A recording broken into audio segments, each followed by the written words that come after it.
Mas vamos lá. Hoje, nesse quarto dia da mentoria, nós vamos falar aqui basicamente sobre verdades e mitos, né, em relação a empreender, acumular investido dinheiro e alta aposentadoria. E vai ser rápido porque eu vou só passar pelos pontos aqui. Então nós vamos colocar aqui, eu vou colocar no chat para a gente poder estar acompanhando, né, isso aqui. De vez em quando eu vou fazer um alt tab aqui para voltar no texto que eu coloquei ali também, tá? Então vamos colocar no chat aqui, rapidinho. Chat. Então, empreender. O que é empreender? Empreender é você fazer um esforço, tá, ativo por sua conta para poder tentar alcançar um objetivo ou algum resultado. Em outras palavras, é isso. Esse empreender ou esse esforço ativo por sua conta, ele pode ser feito, tá, dentro de uma companhia, ou seja, você pode empreender sendo empregado, né, de uma empresa, de uma companhia, tá? Ou você pode também empreender por sua conta, abrindo uma empresa, abrindo um negócio, fazendo um outro business, né? Então, empreender tem um entendimento que é uma ação ativa sua para você alcançar um objetivo, um determinado objetivo, né? E empreender está muito ligado aos negócios. Na verdade, está ligado à sua vida pessoal, mas a gente utiliza, na verdade, comumente mais aos negócios, né? A business. E quando a gente fala de empreender no Brasil, né? Então, o item 2 aqui, ó, como fazer no Brasil. Então, no Brasil, particularmente, é um pouco... é fácil no Brasil até determinado ponto, né? Eu gosto de pensar o seguinte, para poder ficar fácil aqui. Empreender no Brasil tem uma linha de corte, tem um ponto, né? Então você está empreendendo, né? É fácil, você pode trabalhar informal, você pode atender os seus clientes normalmente, pode receber em dinheiro, em cash, na conta, né? Você não precisa ter empresa registrada, emitir nota fiscal, aquela coisa toda. As pessoas elas burlam muito isso. Então, por exemplo, os feirantes, então na feira a maioria deles lá são informais, né? Ambulante vendendo coisa na rua, etc., são informais. Pessoas que encostam um carrinho de sanduíche numa esquina, alguma coisa, a maioria deles são informais, né? Então, assim, não pagam impostos, não registram empresa, não tem folha de pagamento nem nada, mas estão empreendendo, tá? Da mesma forma que o empresário que alugou um ponto comercial, que abriu uma empresa, registrou o CNPJ, abriu conta no banco, correu atrás dos seus clientes, investiu um tempo, um dinheiro, coisa ali para poder fazer o negócio andar, também está empreendendo. Então, tem esses dois lados da moeda aí. E por que eu digo que tem um teto aqui? Porque como o carrinho, por exemplo, o cara bota um carrinho de cachorro-quente para vender numa esquina, está empreendendo, está normal. Aí depois de um certo tempo, né, se esse carrinho crescer, vamos supor que ele usa um molho lá muito especial, uma coisa muito bacana, né? E as pessoas começam a cobrar dele. Pô, mas eu queria na minha cidade, pô, eu queria no meu bairro também, pô, eu queria em tal lugar também, pô, tô andando muito para poder buscar. Será que não tem como encurtar, deixar esse negócio mais perto? E aí o cara surge a necessidade de quê? Dele poder ampliar. Só que ele não vai conseguir ampliar, né? Por quê? Porque ele está informal. Então, para ele poder ampliar, ele tem que formalizar. Você começa a dar curso de programação, por exemplo, começa a ensinar jovens, crianças, pessoas e tal. Até um determinado número de alunos, tudo bem, você consegue dar aula na sua casa, tal, mas depois de um certo tempo, o pessoal gosta da sua didática, gosta da sua forma de fazer. Inclusive a empresa Stefanini, né? O Marco Stefanini, o CEO da empresa, ele começou a Stefanini assim, dando aula em casa de informática, né? O Carlos Luiza também começou a Luiza dando aula de inglês em casa também, né?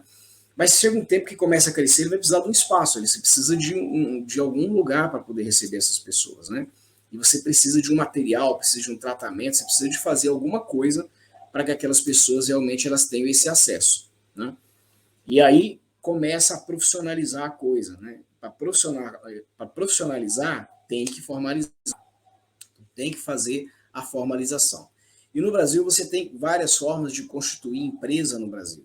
Você tem desde a MEI, que é você sozinho, o teu CPF seu associado a um CNPJ, que você vai registrar, você pode fazer o processo todo pela internet, não precisa de ter uma contabilidade por trás, ter assim um contador por trás. Você pode ter um funcionário no máximo, sendo MEI, assinar a carteira de uma pessoa só no máximo.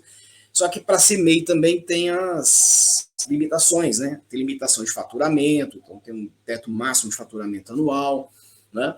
E a vantagem de ser MEI também é que a única coisa que você paga é o INSS, né? Não paga mais nada, tá? Que é o seu próprio INSS. E depois você pode ser uma Eireli, uma empresa individual, você pode ser uma limitada, se tiver mais sócios, né?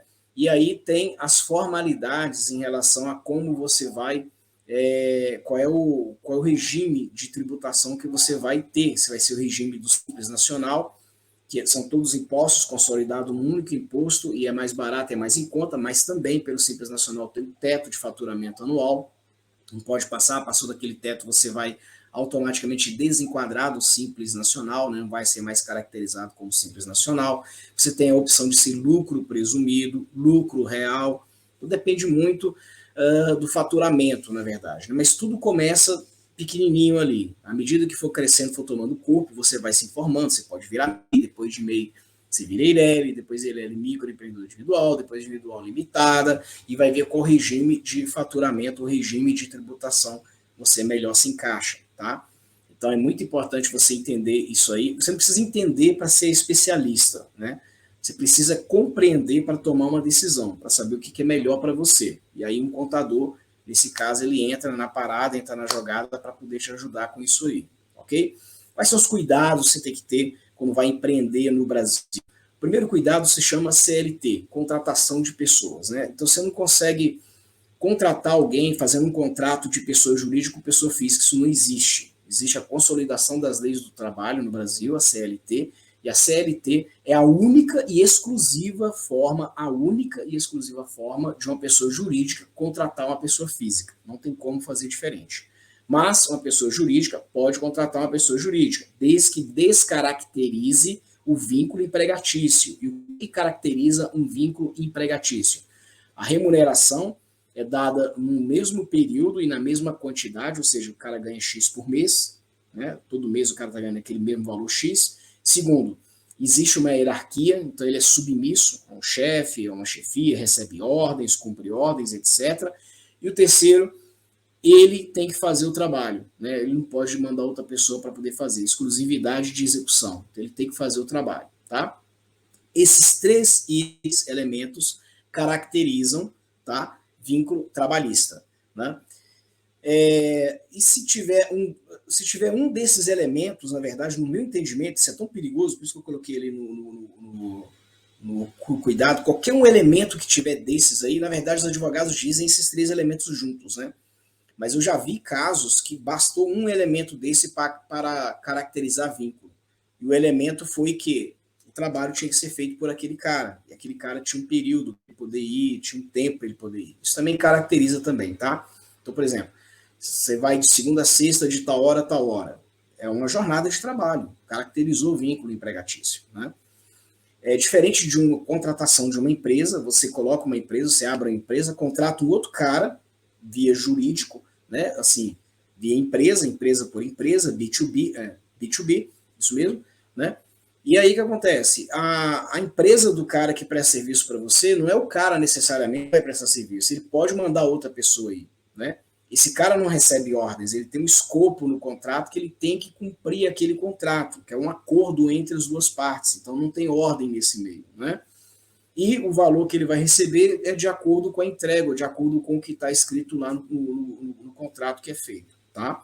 Então, aí você começa a desvincular, descaracterizar um pouco isso aí, mas toma muito cuidado que tem muita empresa que contrata o cara como PJ para o cara ser empregado, né? Então, isso aí é perigoso, tá? Isso aí caracteriza vínculo empregatício, o cara pode mover uma ação trabalhista contra você e não tem jeito de brigar, não adianta botar advogado, que eu já passei por isso também, né? Você vai perder a ação, tá?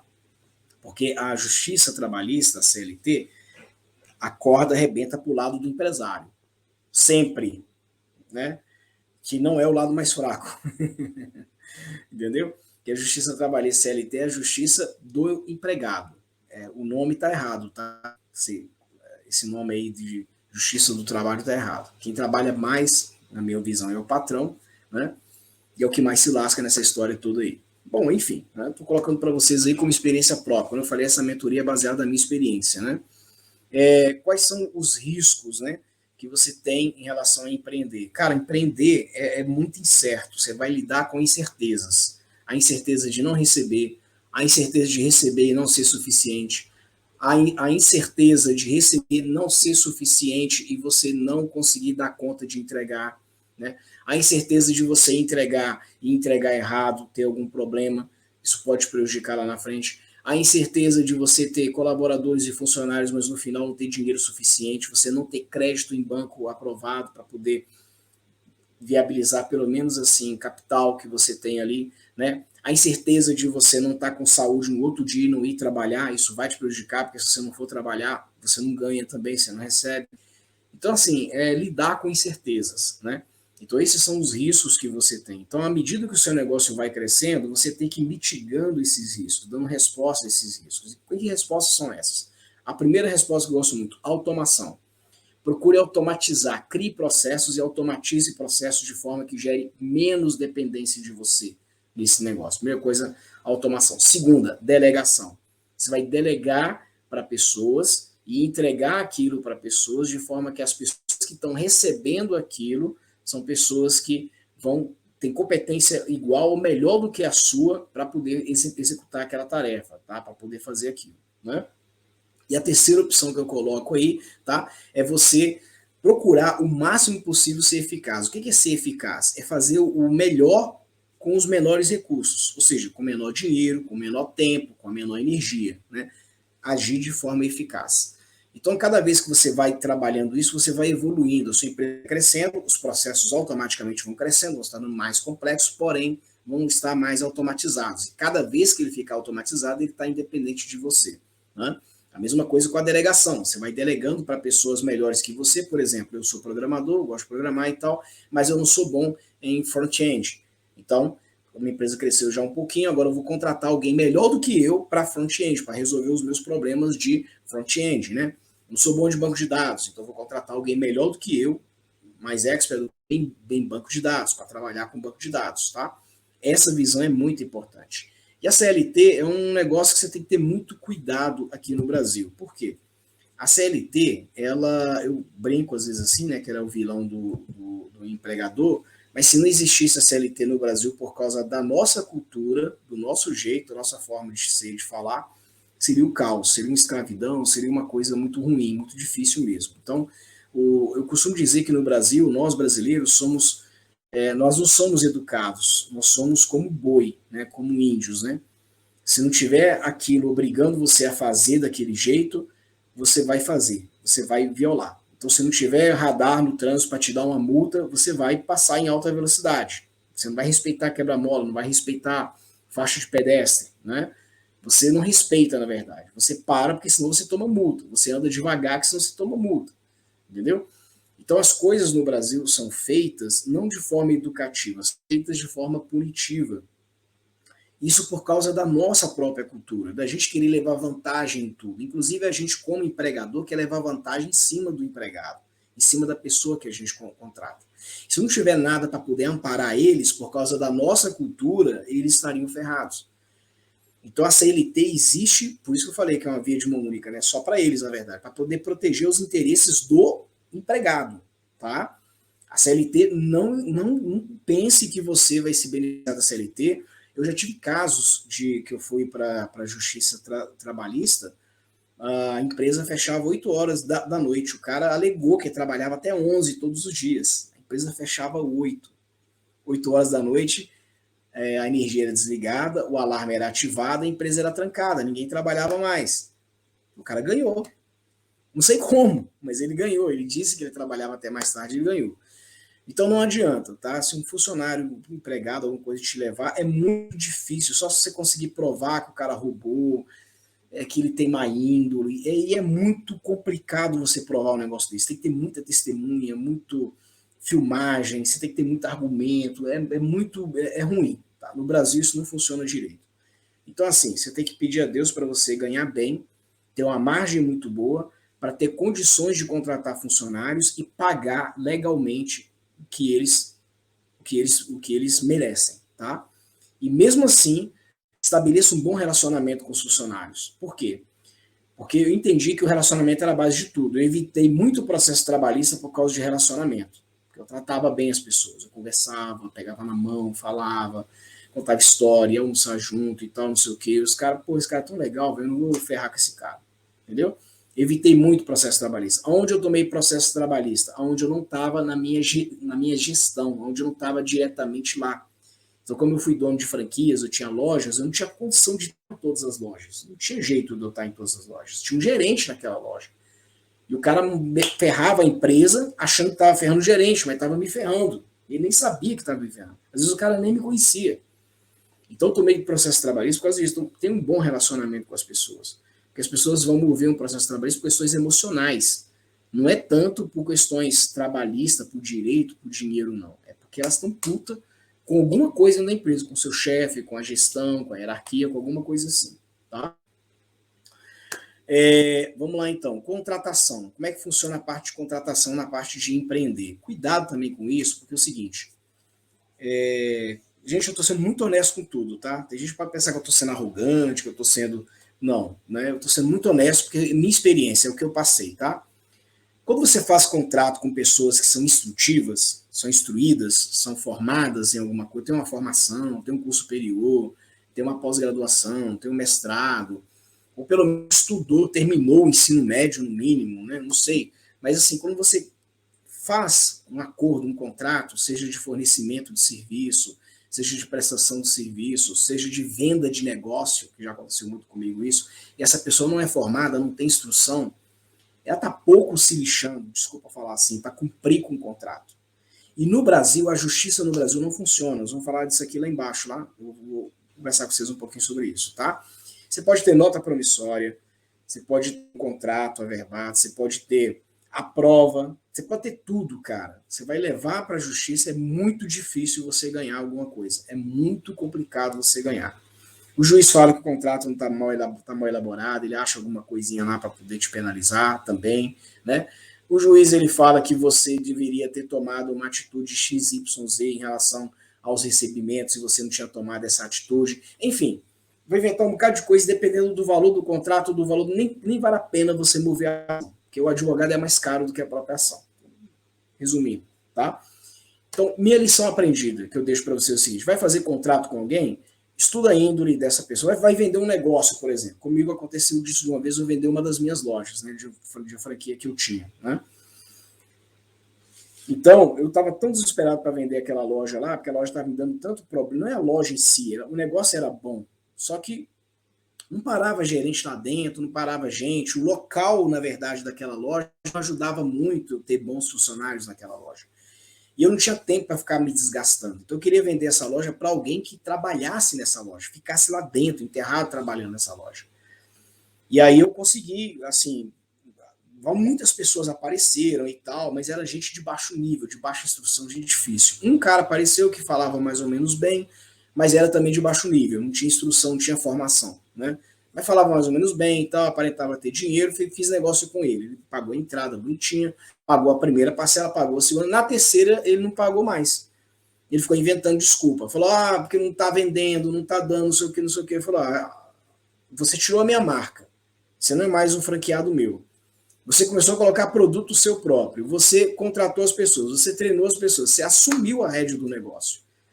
Então, o resultado do negócio sendo bom ou ruim é de quem? A responsabilidade. É sua, não é minha. Então, eu não te vendi um negócio ruim. É a mesma coisa que eu vender um carro para alguém, o carro está funcionando, está ligando, está abaixando o vidro, levantando o vidro, né, a alarme está funcionando direitinho, te entrega o carro, daqui a 2 semanas você vem para mim e fala, pô, o carro está com o pneu furado, a porta enguiçou, isso aqui não... Cara, eu te entreguei funcionando. Assim... E outra coisa, acontece também, pode acontecer também, está na sua mão, ou seja, o risco agora é seu, né? Então a pessoa não tinha um mínimo de conhecimento de negócio, de business, né? Então a lição aprendida foi, cara, vai vender um negócio para alguém, primeiro, não venda de desespero. Né? Faça um contrato de arrendamento,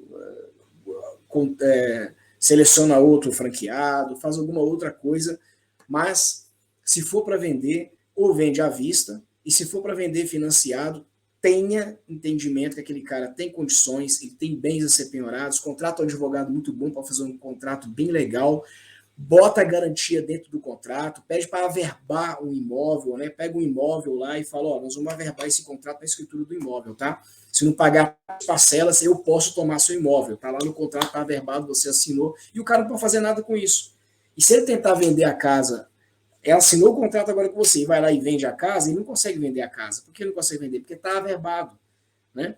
Então está averbado, está na escritura do imóvel, então não sei, ele não consegue fazer nada mais. Depois que averbou já era, ele não consegue vender e agora ele tem que honrar com o pagamento, tá? Então você tem que ter garantias que ele vai te pagar, né? Se for um contrato de prestação de serviço, um fornecedor de alguma coisa, etc., você tem que ter garantia que ele vai conseguir fazer as entregas para você. Então coloca cláusulas no contrato de glosa, por exemplo.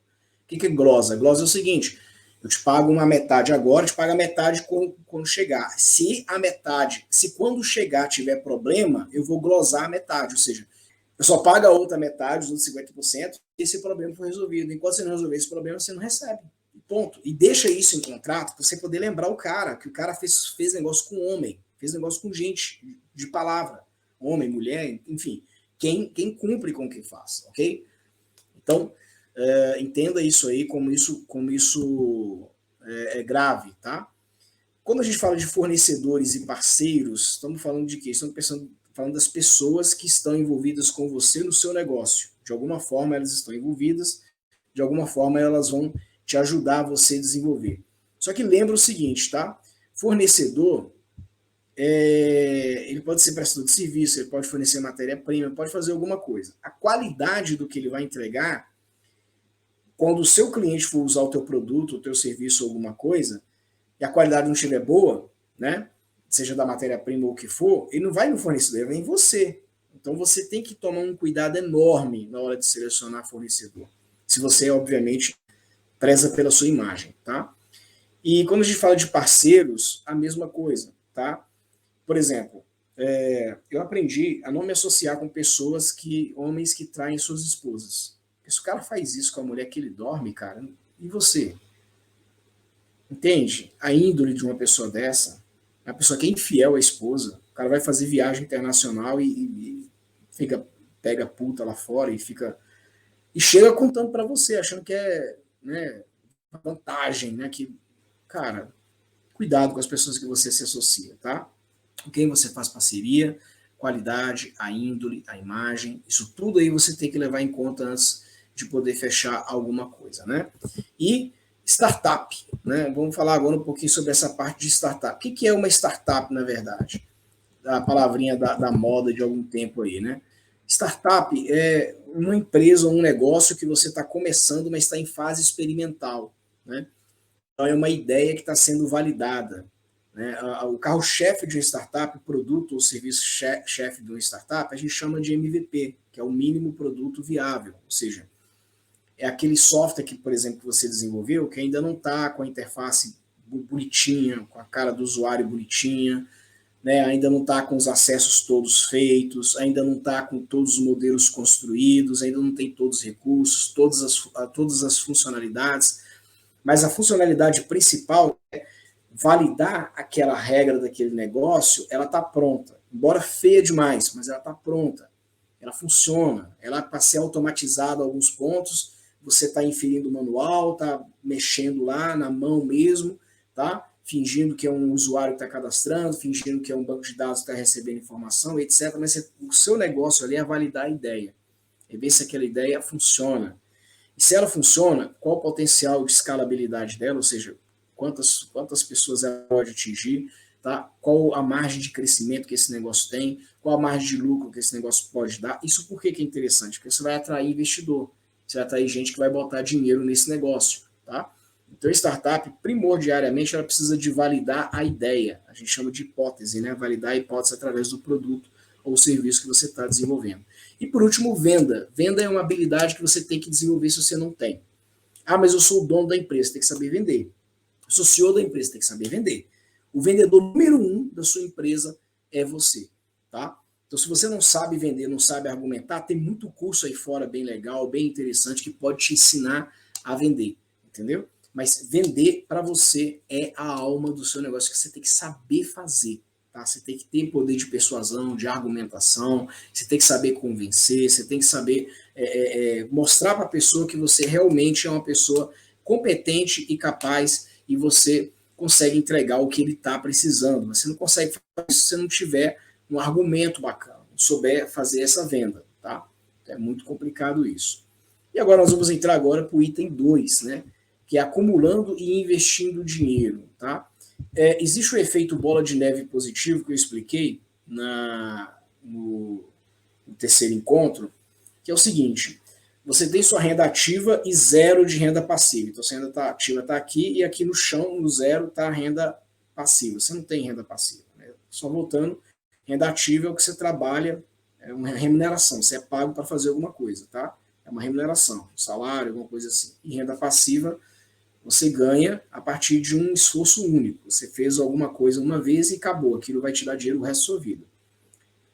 Aí o que você faz? Você ou aumenta seu ganho, se não tiver condição de aumentar o seu ganho, seja fazendo um trabalho extra, né, dando aula por fora, fazendo alguma coisa por fora, tá? Você vai ter que reduzir seu custo de vida de alguma forma. Mas você tem uma meta ali, por exemplo, de 10% da sua renda, você investir em alguma coisa para te dar renda passiva.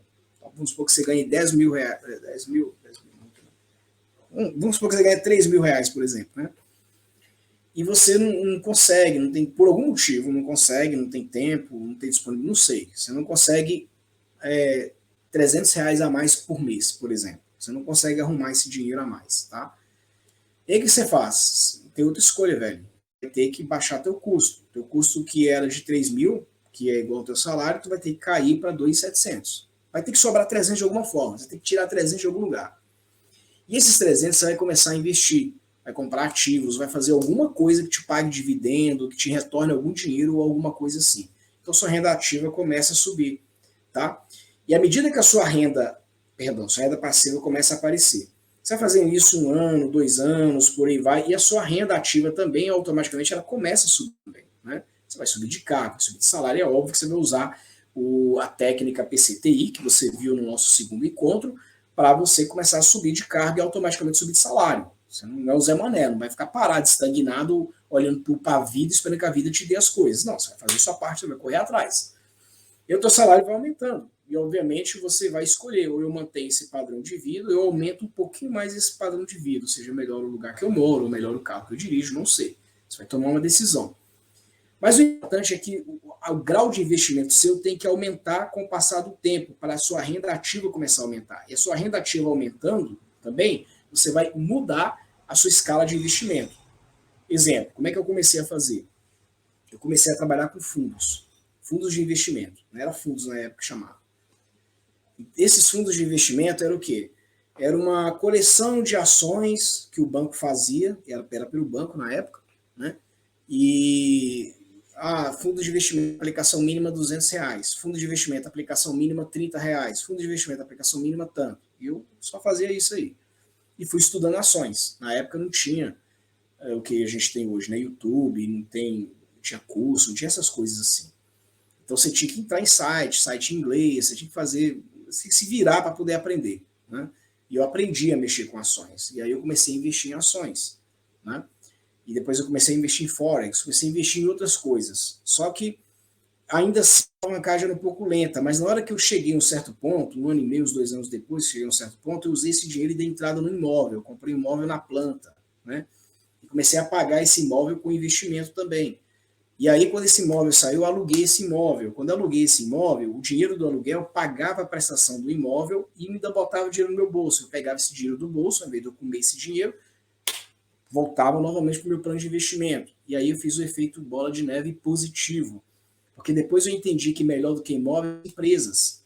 Eu ainda tenho ações, eu ainda tenho fundos, eu tenho fundos imobiliários, eu tenho renda passiva de dividendo, de royalty, ainda recebo tudo isso.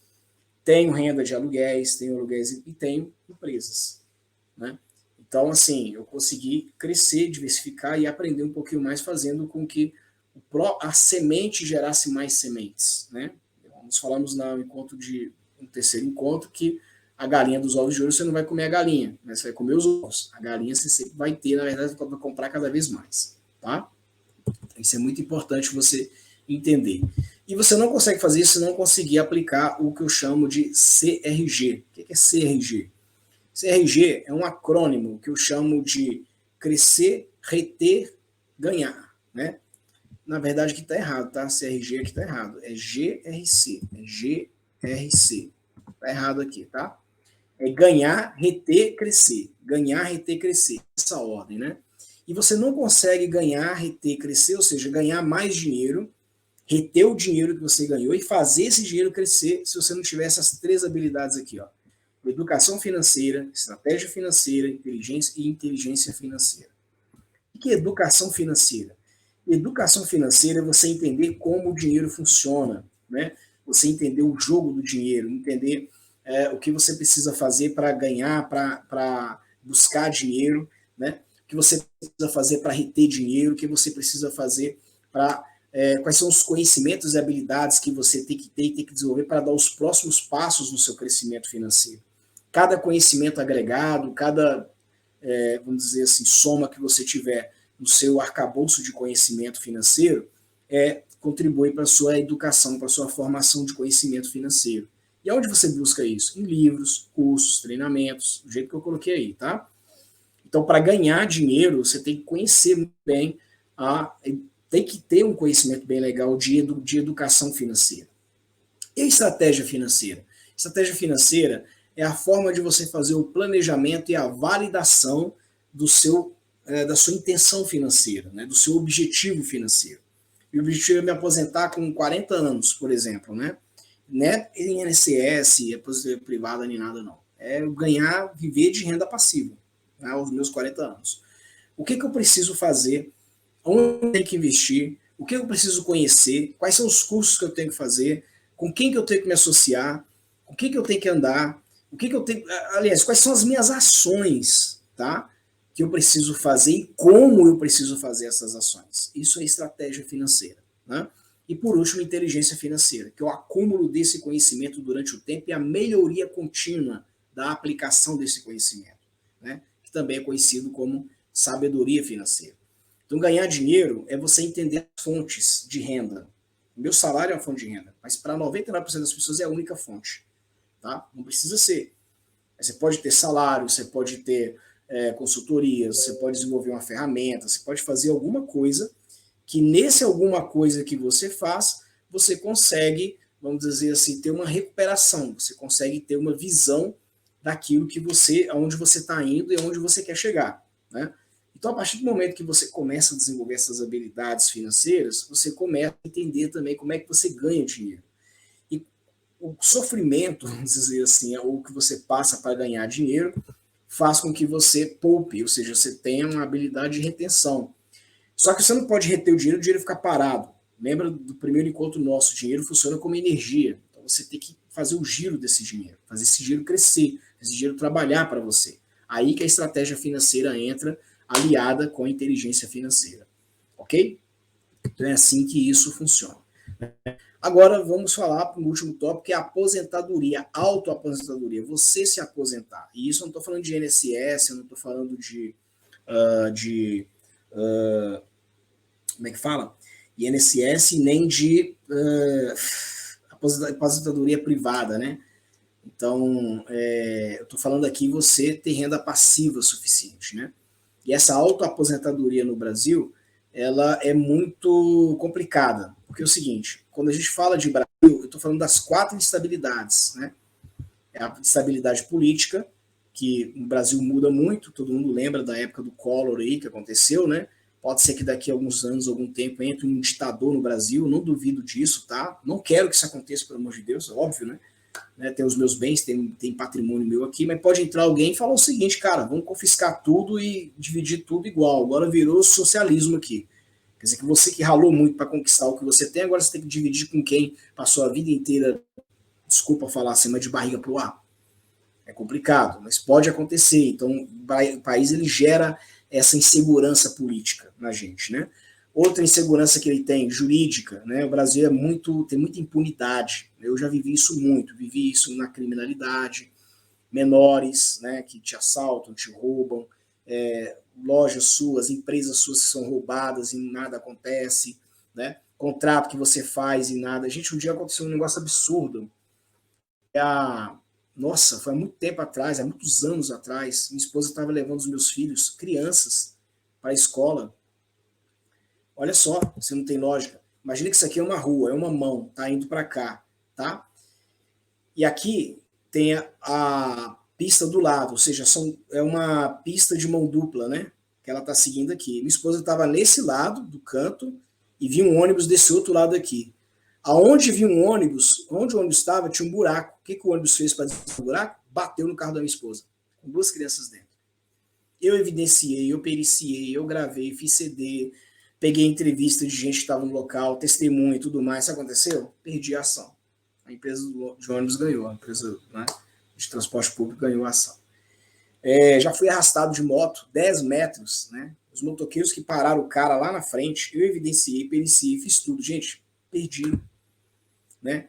E contratos de lojas que eu vendi, coisas que eu já fiz, acesso CLT que eu tomei injustamente, né? Empresa, eu contei aqui também, né, um caso, né? A empresa fechava 8 horas, ligava a luz, ligava tudo, ligava alarme, eu mostrei evidência, mostrei tudo, perdemos. Então, assim, isso tudo faz a gente desanimar, inclusive, do Brasil, né? Então, o Brasil, ele tem muita impunidade, a jurídica não funciona, vocês já devem ter alguma coisa semelhante a isso. Instabilidade econômica, olha para a nossa moeda, olha para o nosso real, pega o dólar, desde quando ele nasceu nos Estados Unidos, vê o gráfico do nascimento, é interessante, tá no Google, pode colocar no Google lá, tá? E compara com o Brasil, não é o real não, é o Brasil, tá? Quantas moedas nós já tivemos? Cruzado, cruzado novo, cruzeiro, cruzeiro novo, URV, né? Real, né? Então, assim, é muito louco. E só pega o real, só, comparado o tempo do real e o tempo do dólar. O tempo que o real nasceu, o dólar já existia, mas pega naquele linha de corte do dólar em diante o real, só para você ver o que aconteceu com o real. Você vai entender que eu estou falando de instabilidade econômica, né? E instabilidade financeira, que não tem muito a ver com a econômica, mas tem a ver com cada um de nós da população. Educação financeira, que eu acabei de falar para vocês aqui agora, aqui, da estratégia financeira, inteligência financeira e da educação financeira, isso não é ensinado em nossas escolas e nunca vai ser ensinado em nossas escolas, tá? E muito menos os pais têm esse conhecimento para passar para os filhos. Então é muito raro você, vamos dizer assim, ser uma pessoa safa financeiramente falando, inteligentemente falando, se você não ouvir um louco que nem eu, que um dia leu um livro doidão lá e descobriu como é que faz isso e saiu fora da curva, né, dos demais. Isso se você acreditar em mim também, se você entender que o que eu estou falando é verdade, que eu realmente fiz isso, que eu realmente tive esse resultado. Tem o descrédito ainda, né? Porque as pessoas gostam muito de fazer... É um tabu falar de dinheiro no Brasil, na verdade, né? Então isso tudo desanima, isso tudo é ruim, tá? Isso tudo dificulta você crescer como pessoa, você se auto-aposentar e pensar que isso é possível. Agora, existe o segundo fator aqui, que é a mentalidade. Pode fazer isso ser possível, desde que você abra sua mente. Porque, como eu falei também nos dias anteriores, aqui dos nossos encontros, o pessoal de TI é muito binário, é muito preto no branco, né? A gente tem muito ateu no nosso meio, na verdade, né? É incrédulo com essas coisas. Então, quando a gente fala de mentalidade, eu estou falando aqui, ó, riqueza ou pobreza não é questão financeira, é questão de mentalidade. Eu sempre falo isso. Você vê um cara pobre, por exemplo, uma pessoa que não tem dinheiro, não tem recurso, que está na rua, que, enfim, né, que está precisando muito, etc., uma pessoa muito pobre, pode ter certeza que a pobreza não, ela está sendo, aquilo é um resultado, é a sombra. A imagem verdadeira é a mentalidade daquela pessoa que faz a pessoa estar naquela condição.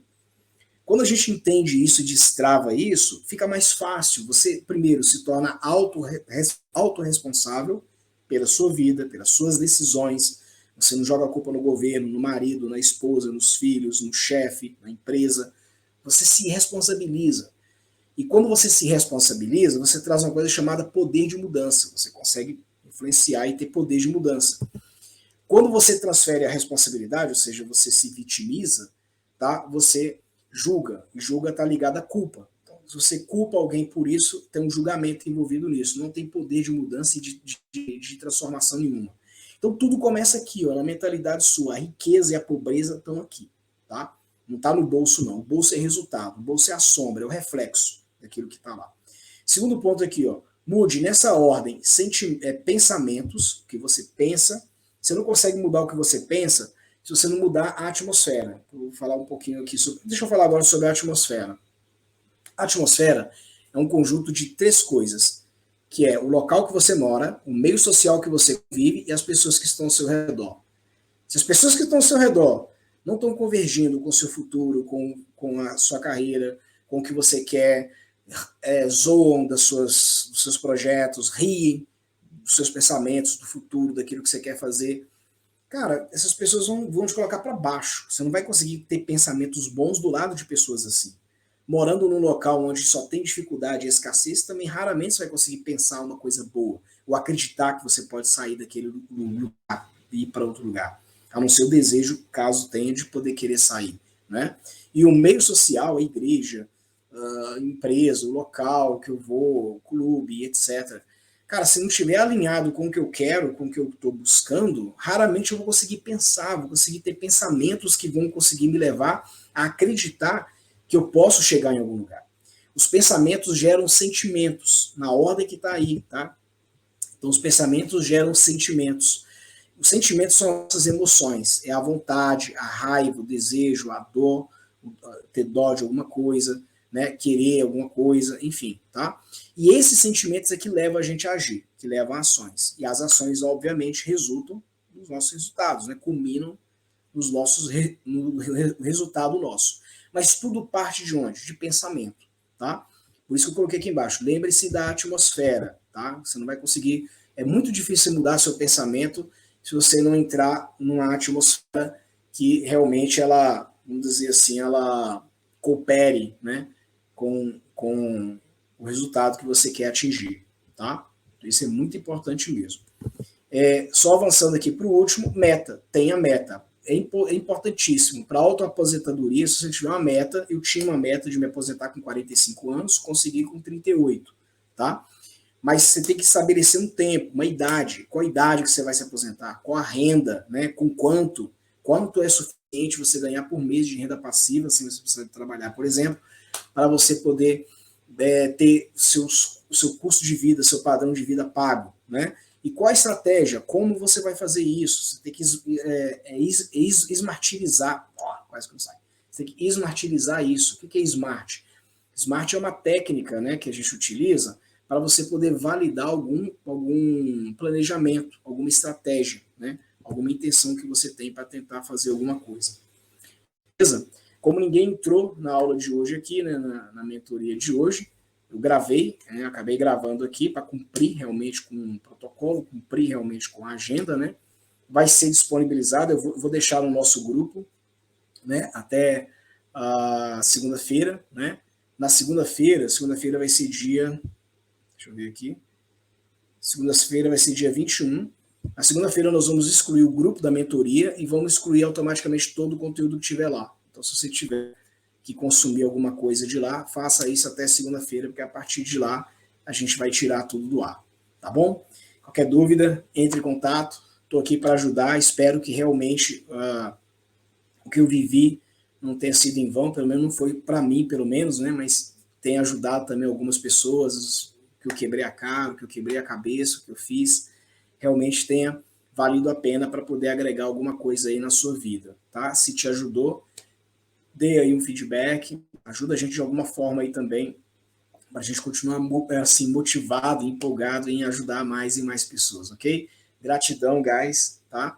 Não quero entrar nos detalhes aqui por que o pessoal não conseguiu participar hoje, né? Cada um tem a sua cabeça, cada um tem o seu julgamento, né?